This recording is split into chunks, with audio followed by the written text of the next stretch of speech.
స్తుతిద్దాం. స్తోత్రం, స్తోత్రం, స్తోత్రం, స్తోత్రం.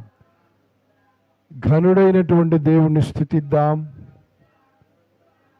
2024 సంవత్సరం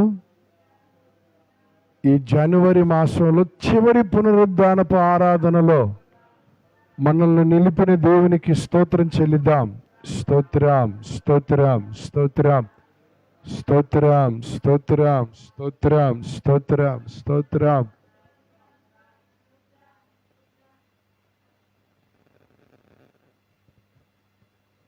దేవునికి స్తోత్రం. రైట్, మంచిది పిల్లారా. కీర్తనల గ్రంథము 68వ కీర్తన 9వ వచనాన్ని చదవండి. కీర్తనల గ్రంథము 68వ కీర్తన 9వ వచనం.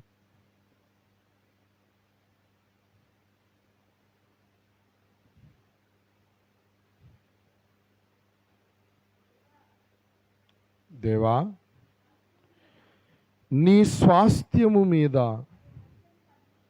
నీవు వర్షము సమృద్ధిగా కురిపించితివి. అది అలసియుండగా నీవు దానిని బలపరచితివి. చాలు. దేవునికి స్తోత్రం. హల్లెలూయా. రైట్, మంచిది క్రీస్తునందు ప్రియులారా. మనం చదివినటువంటి ఈ లేఖన భాగం చాలా అమూల్యమైనటువంటిది. కీర్తనాకారుడైనటువంటి దావీదు ఓ మంచి విషయాన్ని తెలియజేస్తున్నారు. ఏమిటయ్యా అంటే, దేవునికి ఒక స్వాస్థ్యము ఉన్నది అని, అది అలసిపోయినది అని, ఆ అలసిపోయినటువంటి స్వాస్థ్యాన్ని ఆయన గమనించి దానిని ఆయన బలపరుచుచున్నారు అని. దేవునికి స్తోత్రం. హల్లెలూయా. ఇప్పుడు నా వైపు చూడండి. దేవునికి ఉన్నటువంటి స్వాస్థ్యం ఏమిటయ్యా అంటే, ఆయన పిల్లలు, ఆయన సంఘము, ఆయన స్వాస్థ్యము. ఏమండి? ఆయన సంఘము, ఆయన రక్తము చేత కడగబడిన వారు, ఆయనను విశ్వసించిన వారు, ఆయన వారు ఇప్పుడు ఆయన స్వాస్థ్యము. ఆ స్వాస్థ్యమట ఏమైందయా అంటే అలసిపోయినది. ఏమండి? ఏమైంది? అలసిపోయినది. నా మాట మీకు అర్థమవుతుందా? నా వైపు చూడండి. ఇశ్రాయేలీయుల జనాంగం, ఏమండి, ఇశ్రాయేలీయుల జనాంగం ఐగుప్తులో నుంచి వాగ్దానము చేయబడినటువంటి దేశానికి ఎన్ని సంవత్సరాలు నడిచారయ్యా అంటే, ఎన్ని సంవత్సరాలు? 40 సంవత్సరాలు నడిచారు. ఏమండి? ఈ 40 సంవత్సరాలు వారు అనేకమైనటువంటి అనుభవాల గుండా నడిపించబడ్డారు. దేవుడు వాటిని నేర్పుచూ నడిపించారు.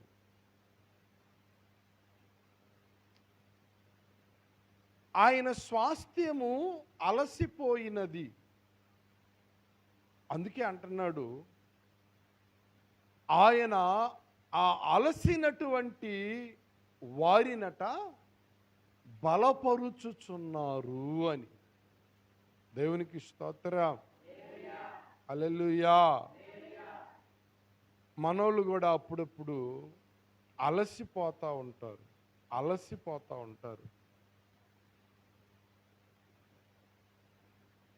నేను ప్రార్థన పెట్టి ప్రార్థనకి రండి అని కొంతమందిని పిలిచాను అనుకోండి, వాళ్ళు చెప్పే జవాబు ఏంటయ్యా అంటే, ఇప్పుడేనండి మేము వచ్చింది,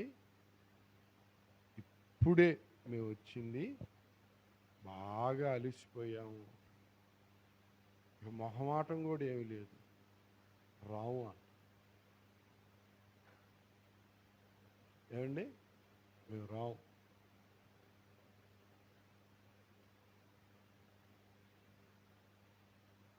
నువ్వు అలిసిపోయావు, నువ్వు బాగా కష్టపడ్డావు. ఏమండి, ఈ కుటుంబాన్ని పోషించటం కోసం నువ్వు అలిసిపోయావు, నో డౌట్. అది ఎవ్వరూ కాదు. కానీ నీవు పని చేయడానికి శక్తినిచ్చిన దేవుడు, నువ్వు పని చేసుకోవడానికి ఆరోగ్యం ఇచ్చిన దేవుడు, ఈ భూమి మీద నువ్వు బ్రతకడానికి ఆయుష్కాలాన్ని పొడిగిస్తున్నటువంటి దేవుడు, మరి ఆయన కోసం నువ్వు ఆ రోజున ఏం చేశావు? ఏమండి, నీ కుటుంబాన్ని పోషించుకోవటం కోసం నువ్వు ప్రొద్దున వెళ్ళావు, సాయంత్రం వచ్చావు, నీ దేహం బాగా కష్టపడింది, నువ్వు అలిసిపోయావు, అది ఎవ్వరు కాదనరు. నువ్వు అలా వెళ్ళడానికి నీకు ఆరోగ్యం ఇచ్చాడు, నువ్వు అలా పని చేయడానికి నీకు శక్తినిచ్చాడు, నువ్వు అలా వెళ్ళడానికి నీకు ఆయుష్నిచ్చాడు. మరి ఇంత చేస్తున్నటువంటి దేవునికి ఆ రోజున నువ్వేం చేశావు అనంటే సమాధానం ఉండిద్దా? ఏమండి, ఉండిద్దా? కనుక మీరు అలసిపోకూడదు. దేవునికి స్తోత్రం చెప్పండి. నా మాట మీకు అర్థమవుతుందా? మీరు ఏం చేయకూడదు? అలసిపోకూడదు. నేను చెప్తాను. ఆదికాండంలో 25వ అధ్యాయంలో 29, 30 వచనాలు చదవండి. ఆదికాండము 25వ అధ్యాయం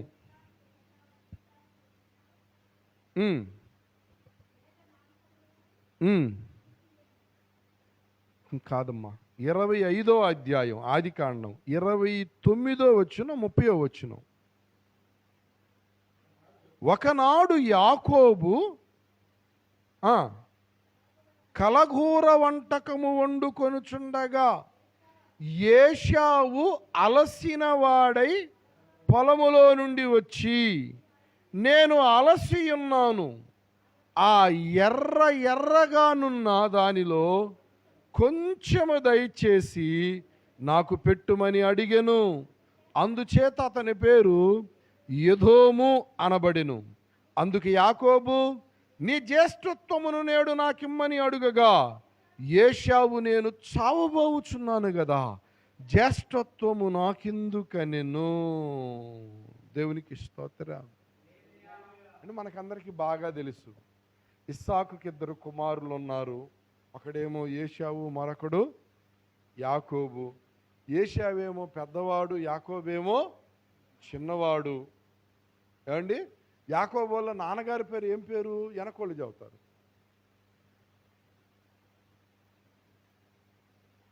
సమర్పండదు. నేను అందుకే ఇటెనండి అనేది, ఇలాగే ప్రసంగం చేస్తా. దైవజనుడు యాకోబు వాళ్ళ నాన్న పేరు ఏం పేరు అంటే చెప్పారంట ఒక విశ్వాసి, మోషే అండంట. అంటే అవునండి, తోటకూర యాకోబు వాళ్ళ నాన్న పేరు తోటకూర మోషే.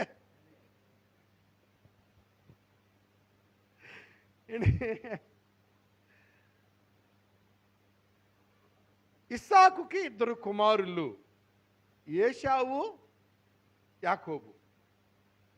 ఏశావు పెద్దవాడు, యాకోబు చిన్నవాడు.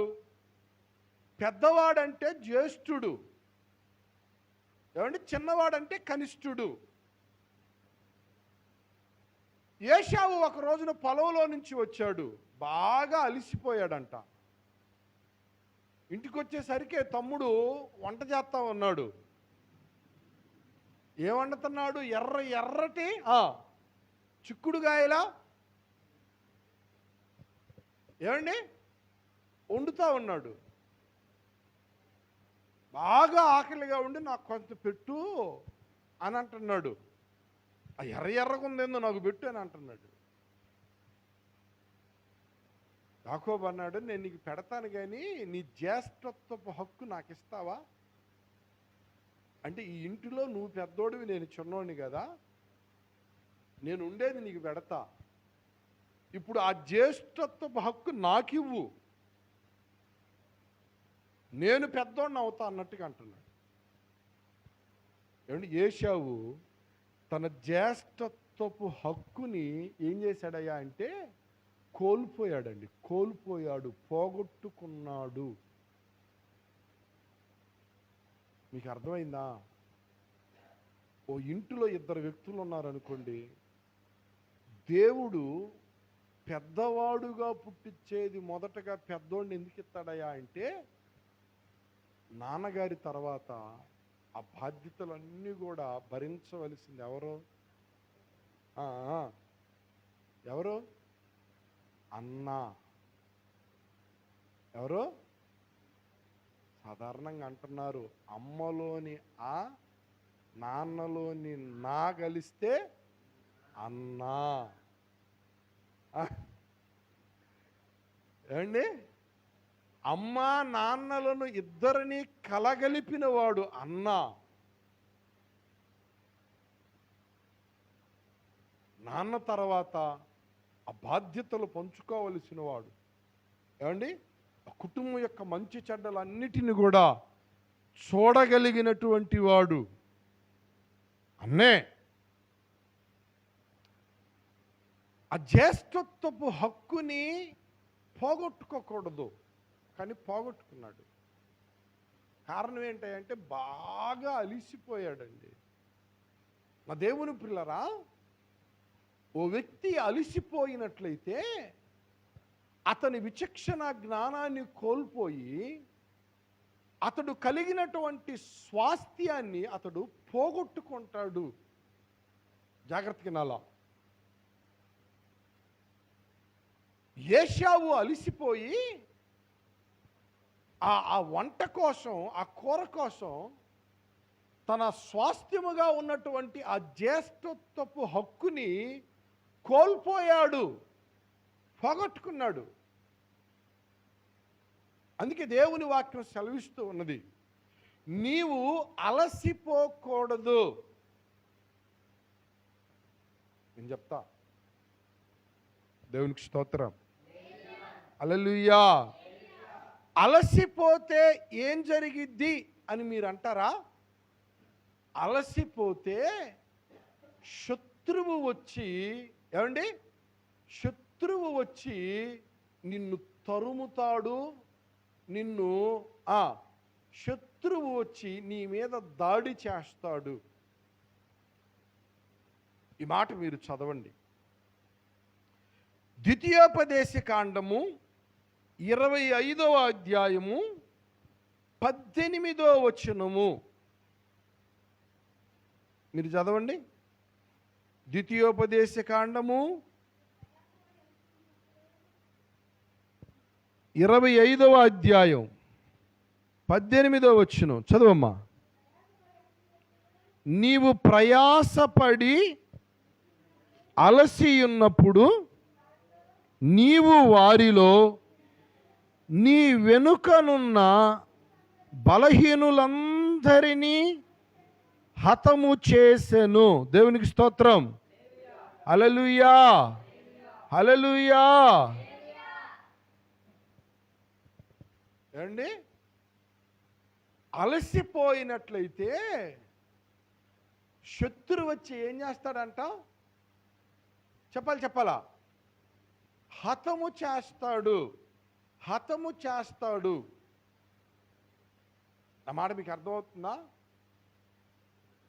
ఒకసారి ఏం జరిగిందయ్యా అంటే, వీళ్ళని వాళ్ళని కొంతమంది కూలోళ్ళను కూడా పెట్టుకొని వాళ్ళ నాన్నను చంపడానికి పూనుకున్న రోజులు ఆ రోజులు. బహుగా ప్రయత్నం చేస్తున్నాడు ఆ కొడుకు అబ్షాలోము. బహుగా ప్రయత్నం చేస్తున్నాడు. ఎక్కడ దొరుకుతాడా, చంపి పడేయాలా, నాకు రాజ్యం అప్పగించటం లేదు, నాకు నాకు అధికారం ఇవ్వటం లేదు అని చెప్పానని ఏం చేస్తున్నాడు, చంపాలని ఎదురు చూస్తున్నాడు. తోడబుట్టిన కొడుకే అబ్షాలోం. నా వైపు చూడండి. ఈనాడు మనోళ్ళు పెద్దలు కొంతమంది ఏం చేస్తున్నారయ్యా అంటే, వీళ్ళు సలహాలు ఇస్తూ ఉంటారు. ఏంటి సలహాలు? పిచ్చిదానా, మొత్తం కూడా బిడ్డలకే ఎందుకు ఇస్తావు, నీ పేరుని పెట్టుకో. ఎవరి పేరుని పెట్టుకో? నీ పేరుని పెట్టుకో. ఈ రోజుల్లో వాళ్ళని ఎందుకు నమ్ముతామని సలహా ఇస్తే, ఒక తల్లి ఏం చేసిందయ్యా అంటే, ఏమండి, మొత్తం ఆమె పేరు మీద ఉంచుకొని నా తదనంతరం అని పెట్టింది. ఏంటిది? నా తదనంతరమే మీరు ఏం చేసినా అంది. వీళ్ళు ఊరుకుంటారండి? ఈ ముసల్ది నా తదనంతరం నా తదనంతరం నా తదనంతరం అంటుంది. ఏమీ చేయలేకపోతున్నాం, తినలేకపోతున్నాం, అనుభవించలేకపోతున్నాం, ఏమీ చేయలేకపోతున్నాం అని చెప్పానని అందరూ కూడబొలుక్కొని శుభ్రంగా ఏమండి ఓ మంచి రోజు చూసి కడతీర్చారంట. జరిగిన సంగతి. తెల్లారి లేచేసరికి పోయింది పోయింది పోయిందని ఎడుస్తూ ఉంది ఇల్లు మొత్తం.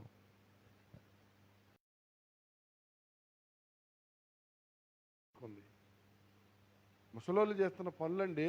నా తదనంతరం వాళ్ళు ఆగుతారా? ఏంటి వాళ్ళు ఆగుతారా? ఎవరి కోసం? పిల్లల కోసమే కదా అని కాస్త ఉన్నప్పుడే వాళ్ళకే అప్పగించండి. దేవునికి స్తోత్రం, హల్లెలూయా. ఏమండి, మా అమ్మ నన్ను ఇబ్బంది పెట్టకుండా ఇచ్చిందిలే, మా నాన్న నన్ను ఏ ఇబ్బంది పెట్టకుండా అని ఇచ్చిందిలే అని చెప్పానని ఉన్న 2 రోజులైనా కాస్త ప్రేమగా చూసుకుంటారు. దేవునికి స్తోత్రం. ముసలోళ్ళకి ఒక హెచ్చరిక. ఏమండి, ఒక హెచ్చరిక లేదనుకోండి, ఎందుకండి లేనిపోయిన ఆ దేశంలో జరుగుతున్న సంగతులండి. ఈ ప్రపంచం మొత్తంలోనికి వెళ్తుంది కదా లైవ్. దేవునికి స్తోత్రం, హల్లెలూయా. అబ్షాలోము దావీదుని చంపాలనుకుంటున్నాడు. ఓ వ్యక్తి వచ్చి చెప్పాడండి. ఏమనో తెలుసా? అయ్యా, నువ్వు తరివే తరువుళ్ళకి బాగా అలిసిపోయాడు మీ నాన్న. ఎటు వెళ్ళాలో అర్థం కావటంలో, ఎటు పరిగెత్తాలో అర్థం కావటంలో, ప్రాణాలు కాపాడుకోవడానికి ఏ దిక్కుకు వెళ్ళాలో అర్థం కావటంలో బాగా ఫలానా చోట ఉన్నాడు అని కబురు వచ్చింది. నువ్వు మనం పోదాము, పైన పడదాము, హతం చేసేద్దాము అని చెప్పని అంటున్నారు. ఆ మాట మీరు చదవండి. 2వ సమూయేలు గ్రంథము 17వ అధ్యాయము 1వ వచనం. 2వ సమూయేలు గ్రంథము 17వ అధ్యాయం 1వ వచనం. ఏం చదువుతున్నారు ఒకసారి మళ్ళా చూడండి. 2వ సమూయేలు గ్రంథం 17వ అధ్యాయం 1వ వచనం. దావీదు అలసట నుండి బలహీనముగా నున్నాడు గనుక నేను అతని మీద పడి అతనిని బెదిరించిన ఎడల అతని యొద్దనున్న జనులందరూ పారిపోవుదురు. రాజును మాత్రము హతము చేసి జనులనందరినీ నీ తట్టు త్రిప్పెదను. ఓ వ్యక్తి వచ్చి ఆలోచనిస్తున్నాడు. అహీతోపేలు అనేటువంటి వాడు. ఏమండి, అహీతోపేలు అనేటువంటి వాడు. ఏంది మహిమరాజు ఎడగొచ్చినాడు? రైట్, నా వైపు చూడండి. అహీతోపేలు అనేటువంటి వాడు ఆలోచనిస్తున్నాడు. ఎవరికయ్యా అంటే ఎవరికి?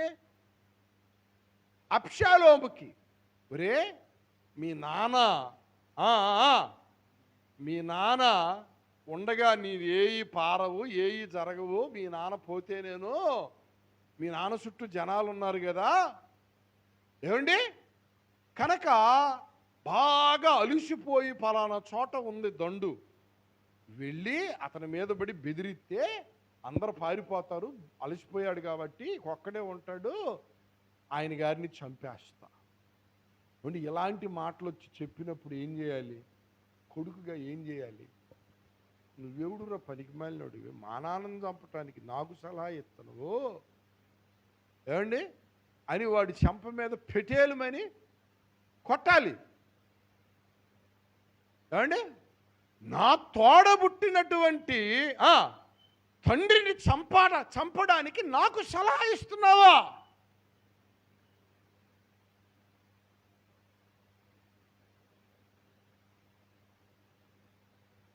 కానీ అబ్షాలోమట ఆ సలహాకి ఏకీభవిస్తున్నాడండి, ఏకీభవిస్తున్నాడు.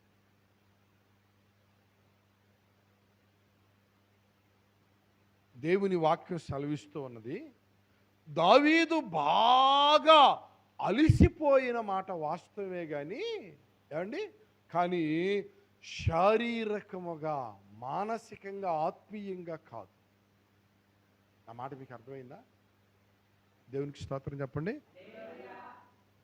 ఏమండి, బాగా అలిసిపోయిన మాట వాస్తవమే కానీ ఆత్మీయ విషయాలలో కాదు. కాస్త శరీరం అలసిపోయిందేమో.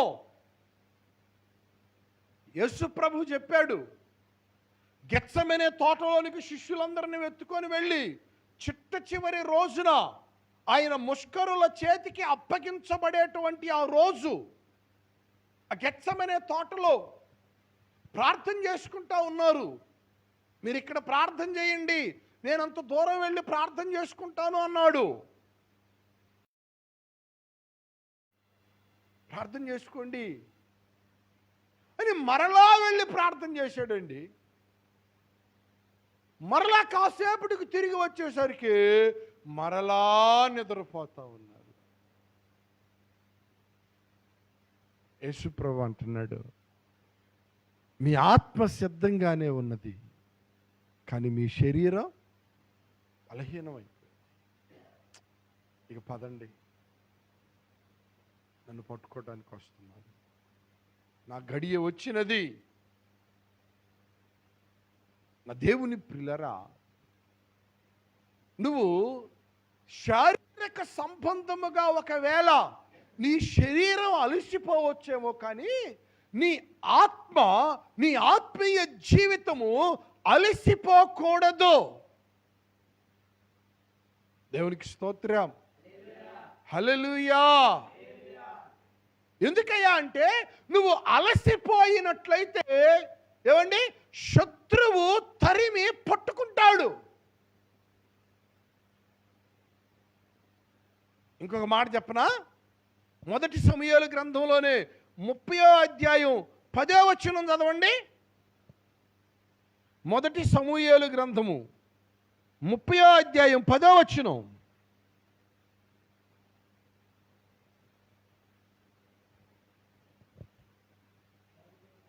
దావీదును 400 మందియును ఇంకా తరుముచుపోయిరి గాని ఆ 200 మంది అలసటపడి బెసోరు వాగు దాటలేకపోయిరి.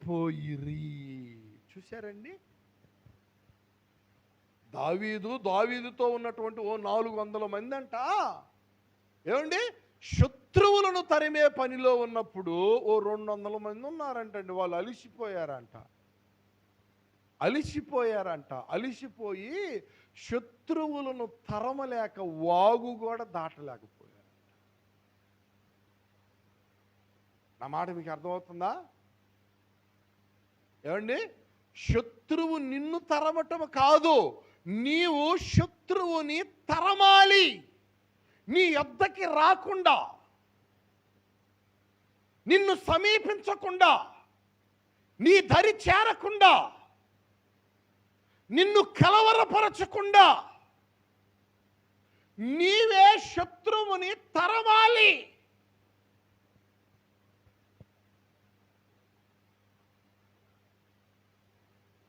దావీదుతో ఉన్న 400 మంది పోరాడుతూ ఉంటుంటే ఓ 200 మంది ఉన్నారంట, అలిసిపోయారంట, వాగు కూడా దాటలేకపోయారంట వాళ్ళు. బేసోరు వాగును కూడా వారు దాటలేకపోయారు. నేను ఇంకొక వ్యక్తిని చెబుతాను. గిద్యోను. ఎవరు? గిద్యోను. గిద్యోనుతో ఉన్నవారు ఎలాంటి వారయ్యా అంటే, వారు ఒకానొక సందర్భంలో బాగా అలిసిపోయారంటండి. బాగా అలిసిపోయారట. మేము అలిసిపోయాము అని అనుకోలేదు. వాళ్ళు ఏం చేస్తున్నారు చూడండి. న్యాయాధిపతుల గ్రంథము 8వ అధ్యాయము 4వ వచనము. న్యాయాధిపతుల గ్రంథము 8వ అధ్యాయము 4వ వచనము చదువమ్మా. గిద్యోనును అతనితోనున్న 300 మందియును అలసటగా ఉన్నను శత్రువులను తరుముచు యొర్దాను నొద్దకు వచ్చి దాటిర్రి. బా, మీకు అర్థమైందా ఏమండి? గిద్యోనుతో ఉన్నటువంటి ఎంతమంది అంట? ఎంతమంది?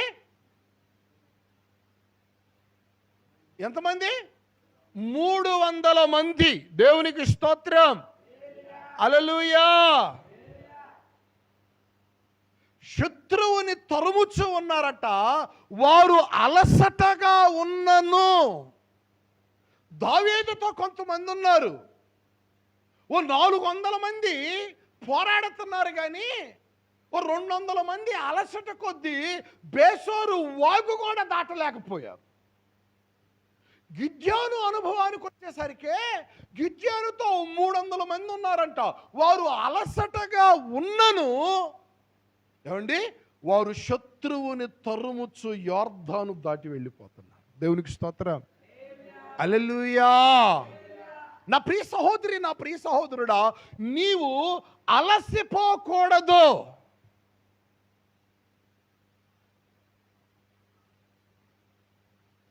ఆత్మీయ జీవితంలో ఏమండి, నీ విశ్వాస జీవితంలో నీకు అలుపు రాకూడదు. 2-3 రోజులు వరుసగా ప్రార్థనలు జరిగాయి అనుకోండి, ఏమండి, మీరు అలసిపోతారా?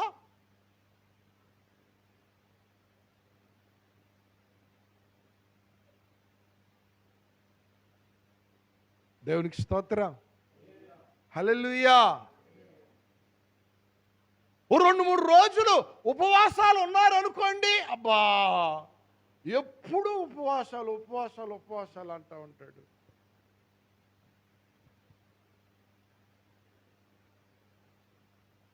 ఓ 2-3 రోజులు ఏమండి పరిచర్యలో మీరు పరిగెత్తారు అనుకోండి, ఆయా చోట్లకి అలసిపోతారా? దేవుని వాక్యం సెలవిస్తూ ఉన్నది, నీవు అలసిపోకూడదు. ఎందుకో చెప్పనా? నువ్వు అలసిపోతే శత్రువు నిన్ను వచ్చి తరుముతాడు. నువ్వు అలసిపోకుండా ఉంటే శత్రువుని నువ్వు తరుముతావు. ఏది కావాలి అండి? శత్రువు నిన్ను తరమటం కావాలా? నువ్వే శత్రువుని తరమటం కావాలా? Praise the Lord. హల్లెలూయా. మీకు అర్థమైందా? ఇందాక సోదరుడు అంటున్నాడు, దేవా నువ్వు కాపరిగా ఉండి దుడ్డు కర్ర చేతబట్టుకొని నీ గొర్రెలని ఏం చెయ్యి కాపరి గొర్రెలను కాస్తున్నాడండి. అలసిపోయి ఒకవేళ ఒక చోట వాలి వాటి పాటికి అవే మేత్తయిలే అని ఉన్నాడు అనుకోండి, ఏమైద్ది? ఏ దిక్కు నుంచి ఏ తోడేలు వచ్చిద్దో తెలియదు, ఏ దిక్కు నుంచి సింహం వచ్చిద్దో తెలియదు, ఏ దిక్కు నుంచి ఎలుగుబంటి వచ్చిద్దో తెలియదు, ఏ దిక్కు నుంచి ఏమండి క్రూర మృగాలు వస్తాయో తెలియదు, మందలో పడి మందలో ఉన్న వాటిని తీసుకొని వెళ్ళి చంపేస్తాయి.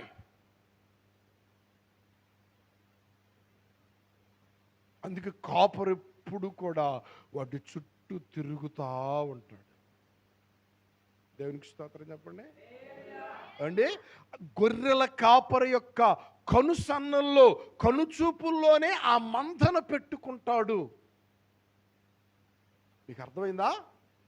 గొర్రెల కాపరి యొక్క కను మేరలోనే, కనుచూపు మేరలోనే ఆ మందను పెట్టుకుంటాడు. మంద మీద తన చూపు నిలుపుతాడు. ఒకవేళ ఏదన్నా వస్తుందనుకో దగ్గరికి, ఏమండి, ఒకవేళ ఏదైనా సరే ఆ మంద దగ్గరకు ఏదైనా వస్తుందనుకో, దగ్గరకు వస్తున్నప్పుడే గట్టిగా కేకలేస్తాడు. ఏయ్!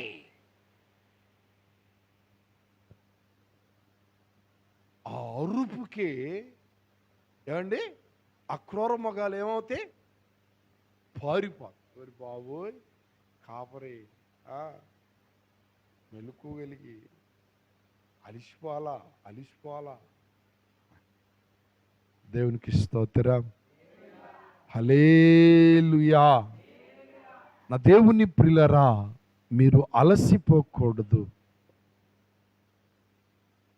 మీరు ఆత్మీయ జీవితంలో మీరు అలసిపోకూడదు. మీ విశ్వాస జీవితంలో మీరు అలసిపోకూడదు. దేవునికి స్తోత్రం, ప్రైజ్ ది లార్డ్, హల్లెలూయా. నేను మరొక మాటని జ్ఞాపకం చేస్తాను. ఆ మాట మీరు చదవండి. గలతీయులకు రాసినటువంటి పత్రిక 6వ అధ్యాయం. గలతీయులకు రాసినటువంటి పత్రిక 6వ అధ్యాయం 9వ వచనం చదవండి.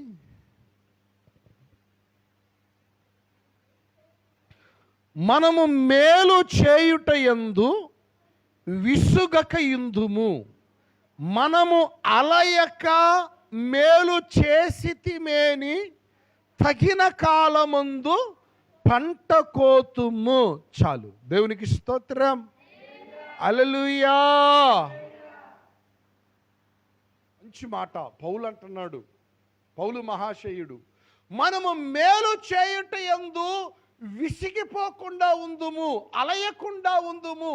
మనము అలయక మేలు చేసితిమేని తగిన కాలమందు ఆ పంటను కోస్తాము. నేను అందుకే మీకు ఒక మాట జ్ఞాపకం చేశాను. ప్రారంభంలోనే అనేకమైన కార్యక్రమాలు జరుగుతూ ఉన్నాయి, పని చేస్తున్నాము. ఆ పని ప్రతిఫలము ఒకటి నాను అనుభవిస్తాం. దేవునికి స్తోత్రం, హల్లెలూయా. ఆ పని ప్రతిఫలము ఒక దినాన అనుభవిస్తాము.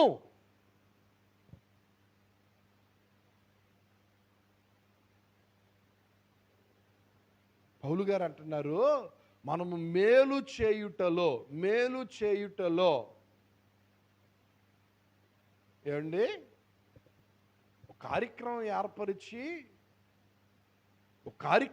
ఏర్పరిచి కొంత ఏమండి పనులు పూనుకొని ఒక కార్యక్రమాన్ని ఏర్పరుచుకున్నప్పుడు ఆ కార్యక్రమం అయిపోయేదాకా ఆ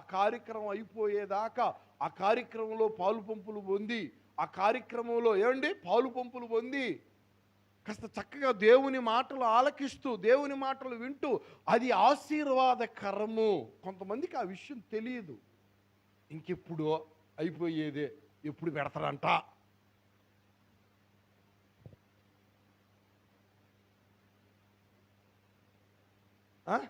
ఏంటిది?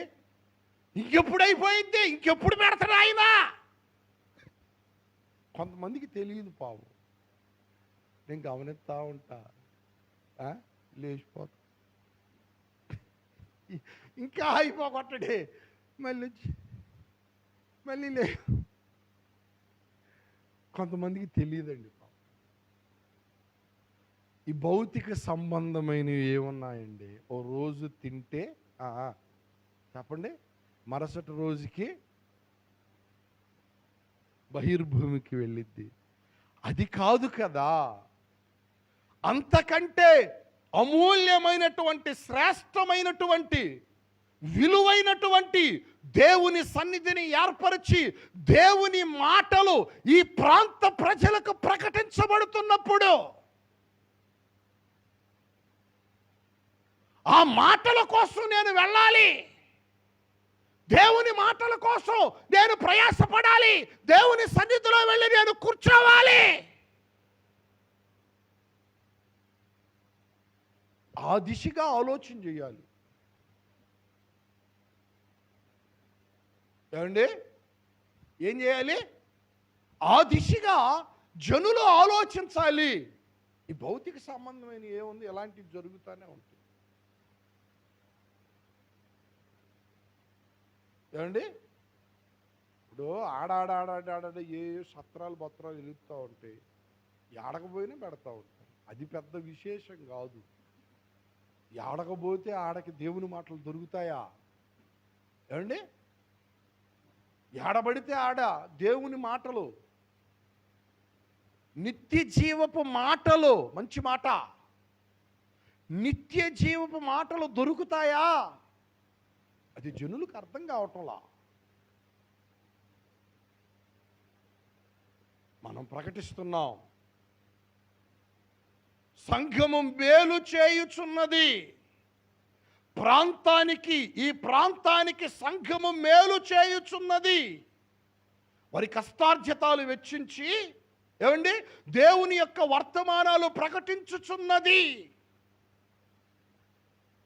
ఇక అంతకంటే గొప్ప మేలుందా? ఏమండి, ఇంకంతకంటే గొప్ప మేలుందా? విని మారు మనసు పొంది రక్షించబడినట్లయితే ఆ వ్యక్తి, ఆ కుటుంబము ధన్యులు.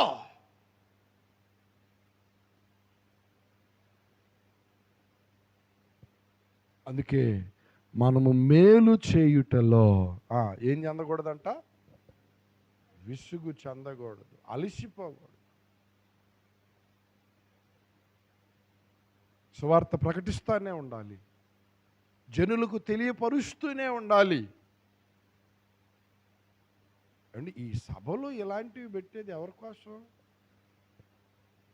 ఎవరి కోసం అండి? నూతన ఆత్మలు రక్షించబడటం కోసం, ఉన్న ఆత్మలు బలపరచబడటం కోసం. మనం అలసట పడకూడదు. Praise the lord. గట్టిగా చెప్పండి, హల్లెలూయా. నేను ఇంకొక మాటని నేను మీకు జ్ఞాపకం చేస్తాను. ఆ మాట మీరు చదవండి. ప్రకటన గ్రంథం 2వ అధ్యాయం 3వ వచనం. ప్రకటన గ్రంథము 2వ అధ్యాయం 3వ వచనం.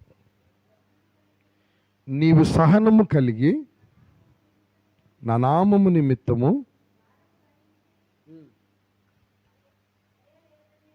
నీవు సహనము కలిగి నా నామము నిమిత్తము భారము భరించి అలయలేదనియు నేనెరుగుదును అంటున్నాడు. చాలు. ఎఫెస్సు అనేటువంటి సంఘం ఉన్నది. ఈ ఎఫెస్సు సంఘాన్ని గురించి దేవుడు మాట్లాడుచు ఆ సంఘం యొక్క విశిష్టతని, ఆ సంఘం యొక్క గుణగణాలను చెబుతున్నారు. ఆ సంఘం ఎలాంటి సంఘమో ఆ సంగతిని తెలియజేస్తున్నారు దేవుడు. ఆ సంఘం ఎలాంటి సంఘం అయ్యా అంటే సహనము కలిగిన సంఘము. ఏ సంఘం? ఏ సంఘము? సహనము కలిగిన సంఘము. మీరున్నారండి, ఏమండి,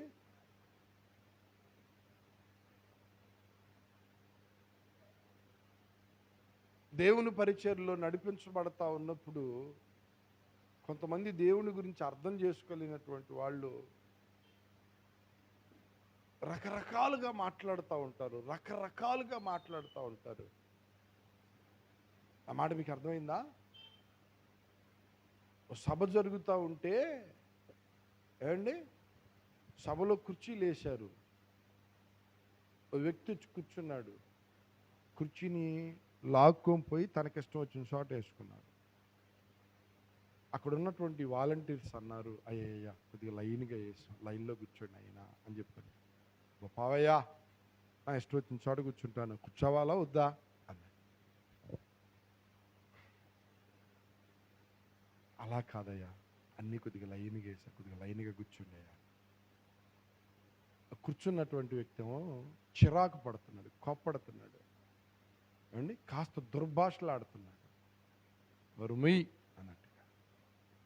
ఇప్పుడు బిడ్డలు ఏం చేస్తున్నారయ్యా అంటే కాస్త సహనంగా, అలా కాదు నాన్నగారు, కాస్త లైన్గా కూర్చోండి, కుర్చీల్లో లైన్గా కూర్చున్నా. దేవునికి స్తోత్రం. అంటే రకరకాలైన వ్యక్తులు వస్తారు కదండి, ఏమండి వాళ్ళ వాళ్ళ దేన్ని ప్రదర్శిస్తారు, వారికి ఉన్నటువంటి నోటి దురుసుతనాన్ని ప్రదర్శించే వాళ్ళు కూడా వస్తూ ఉంటారు. కొంతమంది కసిరుచుకుంటారు, కొంతమంది కోపడుతూ ఉంటారు, కొంతమంది ఏమండి ఏందంట అంటారు. సంఘము సహనంతో నడిపించబడుచు ఉన్నది. దేవునికి స్తోత్రం. హల్లెలూయా. ఏం చేస్తారండి చెప్పాలా? సంఘము సహనంతో నడిపించబడుచు ఉన్నది. నేను ఒక మాట చెప్తా, సందర్భం వచ్చింది కాబట్టి నేను చెప్తాను.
నా దేవుని పిల్లరా, మన సహనాన్ని ఆయన చూస్తున్నారు. నీవు సహనము కలిగి చదవండి, నా నామము నిమిత్తము భారము భరించి. దేవునికి స్తోత్రం. ఎఫెసీ సంఘము భారమును భరించినటువంటి సంఘం అంట. ఏ సంఘం చెప్పాలా? ఏ సంఘం? ఎఫెసు సంఘము భారము భరించినటువంటి సంఘము.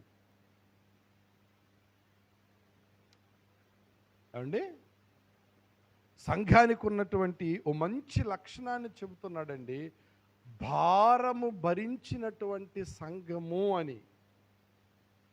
ఏ భారం? పరిచర్య భారం. ఏ భారం? సేవా భారం. ఏ భారం? ఏమండి మందిరపు భారం. ఆ భారాన్ని భరించేటువంటి సంఘముగా మార్చబడాలి. నేను ఇప్పుడు అంటా ఉంటాను, ఓ సంఘంలో 10 మంది వ్యక్తులుంటే ఏదో ఒకరు ఇద్దరు ముందుకొచ్చి నంత మాత్రం చేత అలాగున కాదు, 10 మంది వ్యక్తులు కూడా ఒకే భారంతో నడిపించబడాలి. వాళ్ళు చేస్తున్నప్పుడు నేను ఎందుకు చేయలేను?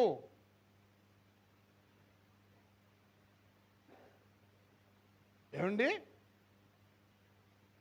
వాళ్ళు చేస్తున్నప్పుడు నేనెందుకు చేయలేను? నేనెందుకు ఏమండి ఆ భారాన్ని పంచుకోలేకపోతున్నాను? నేనెందుకు ఆ భారాన్ని కలిగి జీవించలేకపోతున్నాను?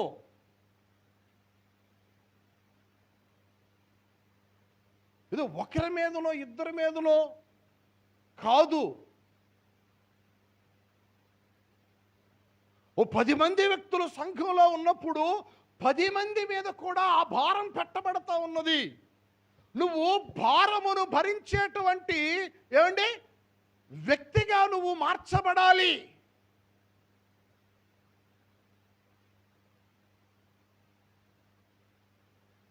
దేవునికి స్తోత్రం. గట్టిగా చెప్పండి. కొంతమందికి భారం ఉండదు ఏమండి, కొంతమందికి అసలు భారం ఉండదు. నేను రిమెంబర్, దేవుని మందిరం ఎప్పుడు కూడా సినిమా హాలులు కాదు. దేవుడు కొన్ని నియమాలు పెట్టాడు. దేవునికి స్తోత్రం. హల్లెలూయా.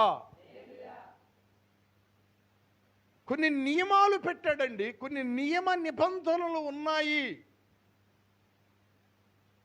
నీకున్న భారాన్ని బట్టే నీ ఆశీర్వాదం, నీకున్న భారాన్ని బట్టే రాబోయేటువంటి రోజుల్లో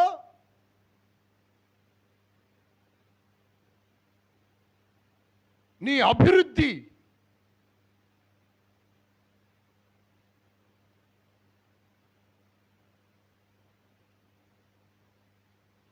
ఎఫెసు సంఘము భారము కలిగినటువంటి సంఘం. నీ సహనం ఏంటో నాకు తెలుసు. నా నామము నిమిత్తము నీవు భారము భరించావు.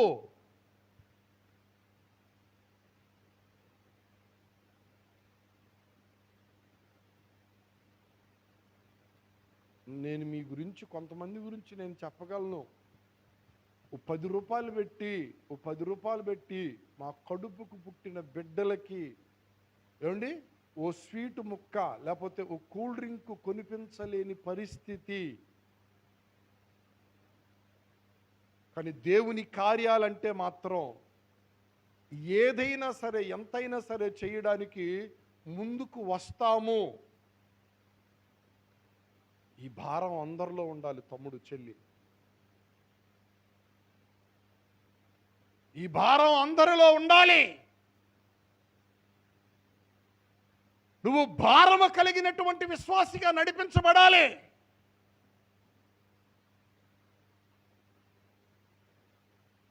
నీవు సహనము కలిగి నీవు భారము భరిస్తూ ఏమండి తర్వాత ఏమంటున్నాడు? నీవు అలసిపోలేదు. ఐ నో ఇట్, నాకు తెలుసు, నేను ఎరుగుతున్నా అంటున్నాడు. దేవునికి స్తోత్రం.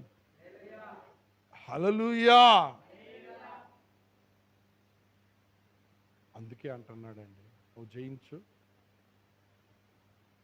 జయించు. పరదేశులో ఉన్నటువంటి జీవ వృక్ష ఫలాలు నీకు నేను తినిపిస్తాను, నువ్వు జయించు అన్నాడు. గడిగి చెప్పు హల్లెలూయా. నువ్వు అలిసిపోకూడదు. ఇంకొక మాట మీరు చదవండి, హెబ్రీయులకు రాసిన పత్రిక 12వ అధ్యాయం. నేను ముగింపులోనికి వస్తున్నాను. 3వ వచనం.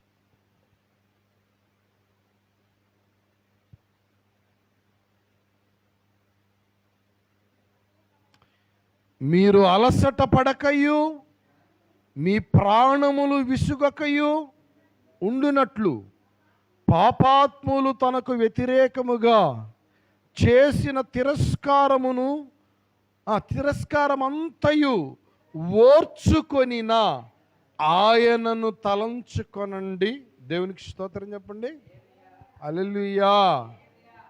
అండి, హెబ్రీ అనేటువంటి ప్రాంతంలో ఉన్నటువంటి సంఘానికి పౌలు గారు చెప్తున్నారండి మంచి సంగతులు. ఏమిటయ్యా అంటే, మీరు అలిసిపోబాకండి, భక్తి విషయంలో మీరు అలిసిపోబాకండి.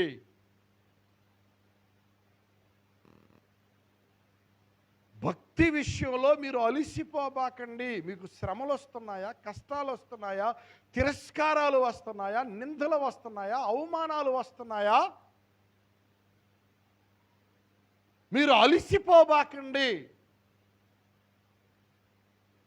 ఓ సాక్షి సమూహము మేఘము వలె మిమ్ములను ఆవరించి ఉన్నది. ఎన్ని శ్రమలు ఎదురైనప్పటికైనా సరే వాటన్నిటిలో నుంచి విడిపించి విజయ పదంలో నడిపించినటువంటి దేవుడు మీకు ఉన్నాడు. మీరు అలసిపోబాకండి. యేసుక్రీస్తుని మీరు తలంచుకోనండి. ఆయనకు ఎదురైనటువంటి తిరస్కారము, ఆయనకు ఎదురైనటువంటి అవమానాన్ని మీరు తలంచుకోనండి. ఆయన అనేకులకు మేలు చేయుచు తిరిగారు. కానీ ఆయననేమో వీడు దయ్యము పట్టినవాడు అన్నారు. అనేకులను ఆయన బాగు చేస్తుంటే వీడు బయల్జెబూల్ అనే దయ్యము పట్టినవాడు అన్నారు ఆయన్ని. అనేకులను ఆయన స్వస్థపరుస్తూ రోగులను ఆయన బాగు చేస్తుంటే ఆయనని రాళ్లతో కొట్టి చంపాలి అని ఎదురు చూశారు. దయ్యాలను ఆయన వదలగొడుచు మనుష్యులందరికీ శాంతి సందేశాన్ని ఆయన ఇస్తూ అందరినీ ప్రేమపూర్వకంగా చూస్తే చిట్ట చివరికి ఆయన్నే తీసుకొని పోయి ఏమండి ముష్కరులకు అప్పగించి ఆయనని సిలువ వేసుకున్నారు. ఆయన పట్ల జరిగిన తిరస్కారం, ఆయనకు చేసినటువంటి అవమానం, ఆయన్ని కొట్టి ఆయన గుద్ది ఆయన ముఖం మీద ఉమ్మి వేసి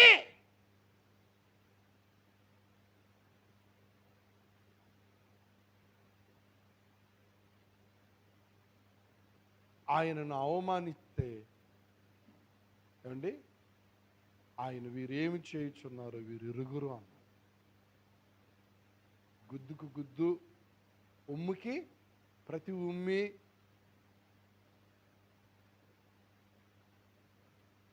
మీరు అలిసిపోబాకండి. మీరు ఆయన్ని మాదిరిగా పెట్టుకోండి. ఏమండి గొప్ప సాక్షి సమూహము మేఘములాగా మీ మీద ఆవరించి ఉన్నది. ప్రతి భారాన్ని, సులువుగా చిక్కులు పెట్టేటువంటి పాపాన్ని అండి విడిచిపెట్టి విశ్వాసమునకు కర్త దానిని కొనసాగించేటువంటి యేసు వైపు చూచుచు, నేను మరలా చెప్తున్నాను, ఎవరి వైపు చూస్తూ? యేసు వైపు చూచుచు మీ ఎదుట ఉంచబడినటువంటి పందెంలో ఓపికతో మీరు పరిగెత్తండి. వాళ్ళని వీళ్ళని చూడబాకండి, మనుషులను చూడబాకండి. అలా వాళ్ళు వీళ్ళు వెనకబడిపోతున్నారు కదా అని చెప్పేసానని వెనకబడేటువంటి వారి వైపు చూడబాకండి. భక్తి విడిచిన వాడి వైపు చూడబాకండి. వాని అంతము ఏ రీతిగా ఉండిద్దో నువ్వు ఎరగవు.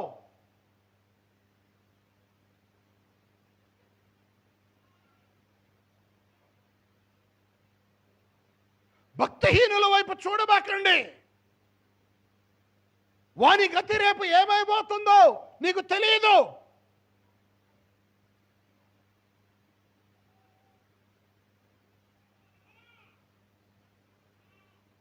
మీరు యేసుక్రీస్తుని మాదిరిగా పెట్టుకొని ఆయన వైపు చూస్తూ మీరు ఓపికగా మీ విశ్వాసాన్ని కొనసాగిస్తూ భక్తి జీవితంలో మీరు నడవండి.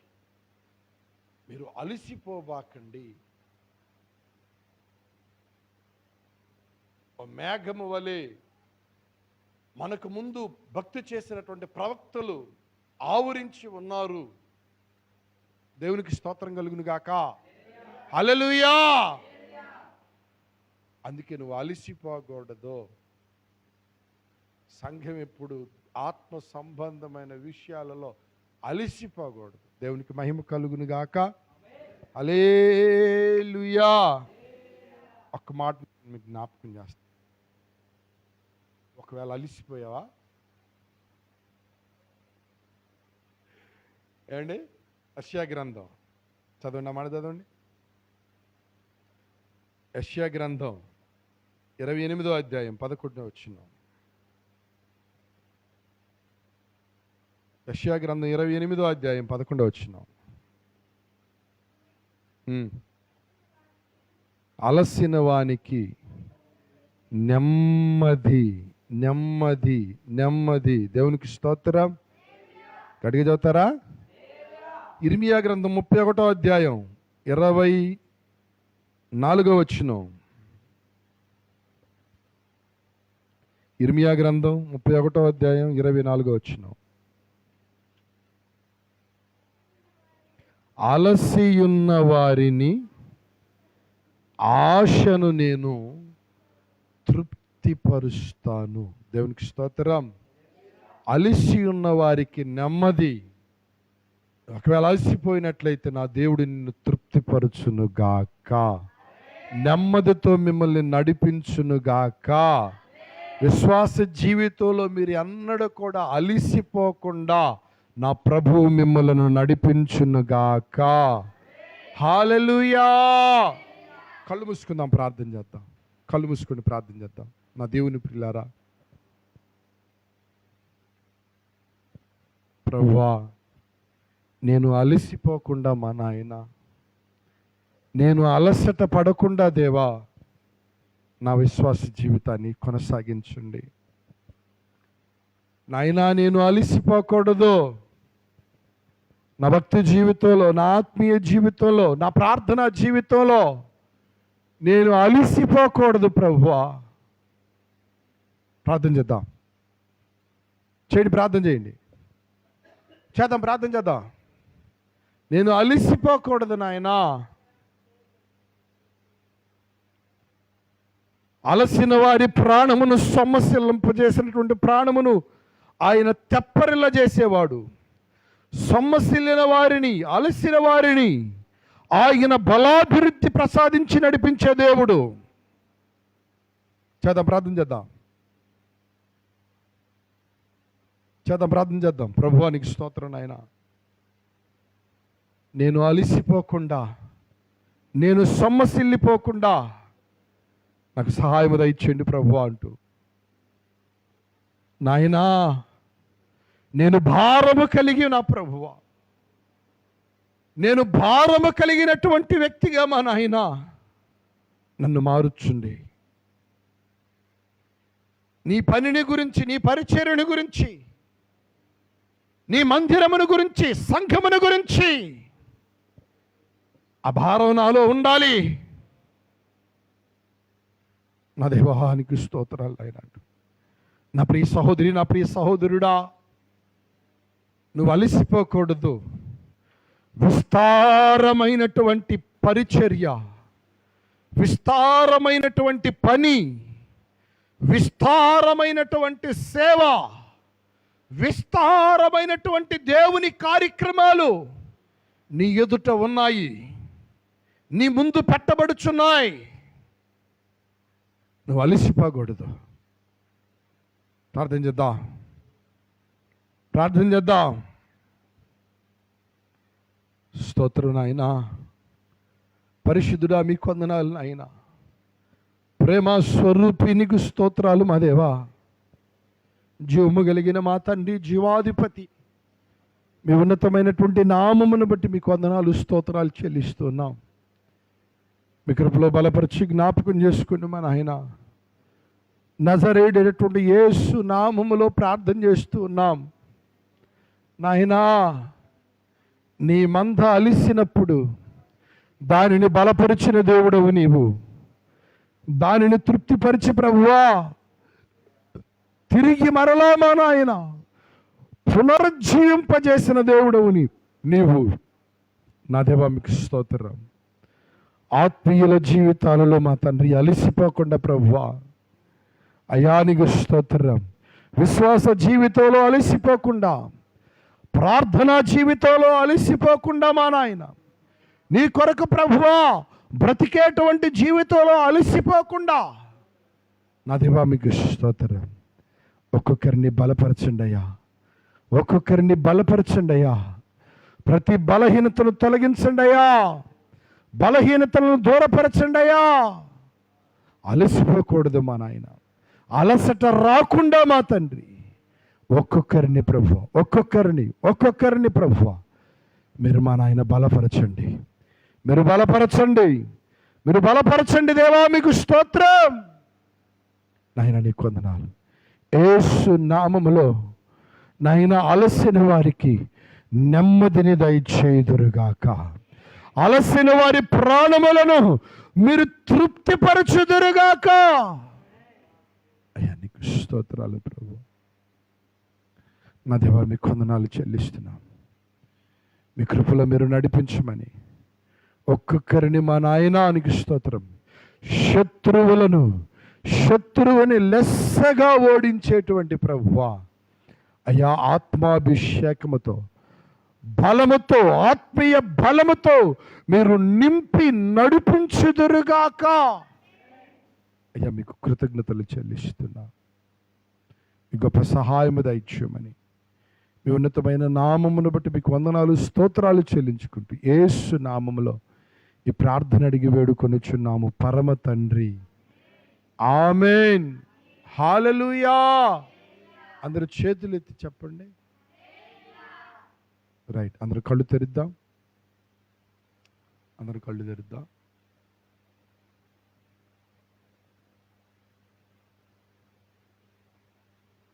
రైట్, మంచిది బిడ్డలారా, దేవునికి స్తోత్రాలు.